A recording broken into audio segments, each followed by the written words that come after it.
Mr. Denton on Doomsday is the first Twilight Zone episode that utilized the Old West setting. Westerns were very popular at the time, both on TV and in theaters, so it's no wonder that we got to see one here.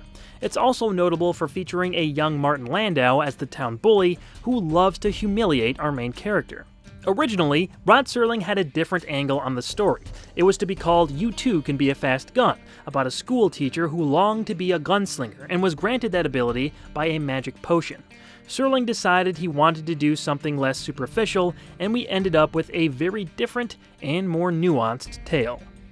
Al Denton was once the fastest gun in town. Men would ride in from all over to face off against him, and he never lost. But that was years ago. Denton is now the town drunk, who regularly embarrasses himself just to get another drink. But that all changes when a gun mysteriously appears next to him in the street.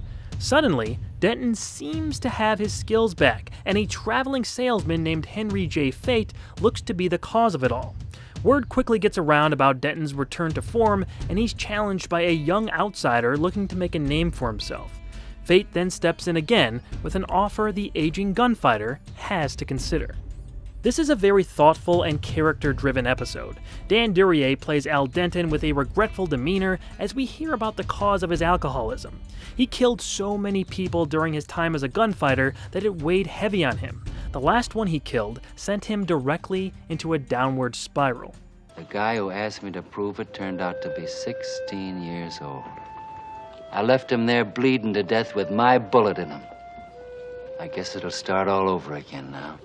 It's a shame that scene's on-set audio was somehow unusable, as it's clearly ADR'd. Some of the inflections and tone of voice Duryea was using just before this is missing, and it slightly affects the performance in this very important sequence. Otherwise though, Duryea is a very believable, likable, and sympathetic lead actor.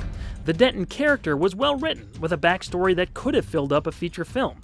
Martin Landau is well cast as the sadistic local antagonist to Denton. He really pulls off the mean-spiritedness required to get pleasure out of making an alcoholic sing for his next drink. Let's see you pay for your drink. In your own inimitable fashion, huh? A song, Denton. Landau would later return to the Twilight Zone in the Season 5 episode, The Jeopardy Room. He has a commentary track on the Blu-ray for this Season 1 appearance where he praises the series and Rod Serling in general. They worked together several times, and Landau considered him a friend. The subtle supernatural spin Serling places into the script is what makes this work as both a Twilight Zone episode and almost a pure Western.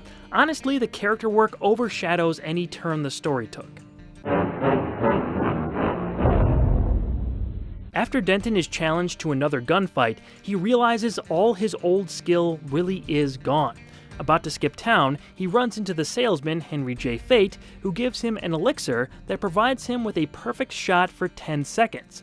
This character is positioned as trying to help Denton, but some of his delivery suggests he's more of a deal with the devil type. Go ahead. Drink it. Go ahead. Draw on it. Draw on it. When Denton meets the young Pete Grant, we see that he has the same elixir, and they fire to a draw, permanently injuring both their shooting hands. The ending narration suggests that fate saved them both. It pulled one out of a pit and saved the other from falling in. This was a nice story about redemption and correcting the mistakes of the past. It's not one of my top-tier episodes, but it's an engaging watch. Again, I think its strongest attributes were the character work and acting. However, director Alan Reisner helmed a great ship here. This was his only episode of the series, but he did direct The Time Element from 1958, an episode of Westinghouse Desilu Playhouse that Serling wrote, which started the ball rolling on getting the Twilight Zone started. If you like the Western setting or introspective character pieces, I think Mr. Denton on Doomsday may just be your cup of tea. A tea only brewed in the Twilight Zone.